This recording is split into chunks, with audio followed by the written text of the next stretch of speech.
foreign. And by the way, the very largest venture fund on Sand Hill Road right now is a Russian sovereign fund. So it could very well be foreign money, even if you're in Silicon Valley, that goes into your entity. And it may very well that the non-US investor, they don't care if you're a Delaware corporation. In fact, they'd rather that you're not. Well, in that case, we're going to keep this structure on the right. Why would we do that? Because we can keep the technology, which is very important, outside US and outside US taxing jurisdiction. So we start off with the structure on the right. And if it turns out we do get a US investor, then we do what I call a flip. We just flip the companies. We invert them. And I won't bore you with the gory details of how that happens legally. Suffice it to say, it's a relatively simple, straightforward transaction we do regularly. That's the basic idea. We just flip them. It's a wait-and-see strategy for going into the US. Now, as simple as that is, it's the kind of thing that is not really intuitive. Not something you might think about otherwise if you had not planned into it. And that's why I want to mention it now, just to start things off. So let's talk about, I say there's three major considerations. I have a spider up here on the wall, giving you kind of these subsidiary concerns that I'm going to touch on, but they all relate to my three considerations.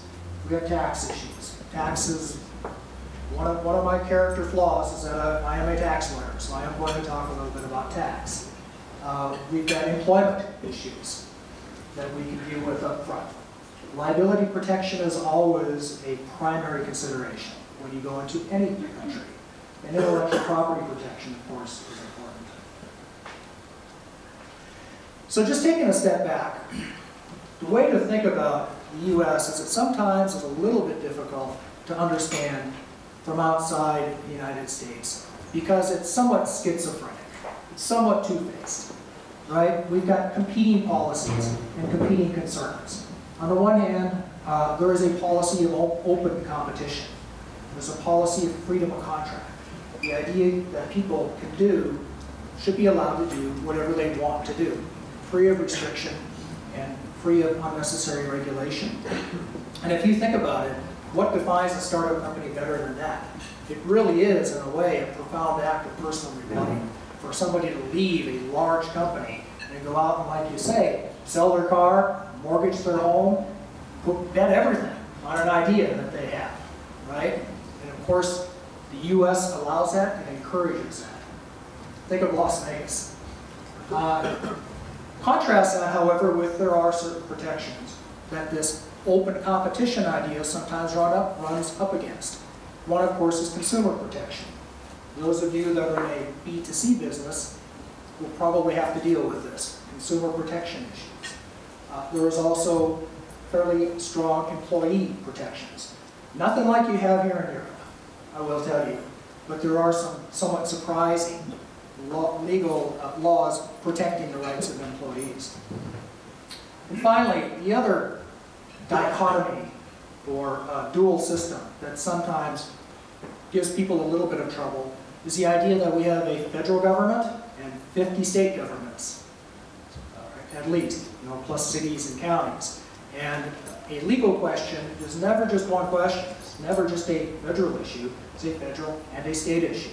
If you're selling securities in the United States, you're not only dealing with federal securities law, you're dealing with state law as well. So that sometimes surprises people to find out that they might do everything that's required under federal law, but still not be in compliance with law because there is a state that they have not complied with. So keep that in mind. And it works the other way as well. I have an extra mic on?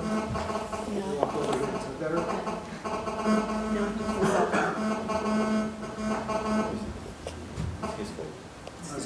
It's his fault.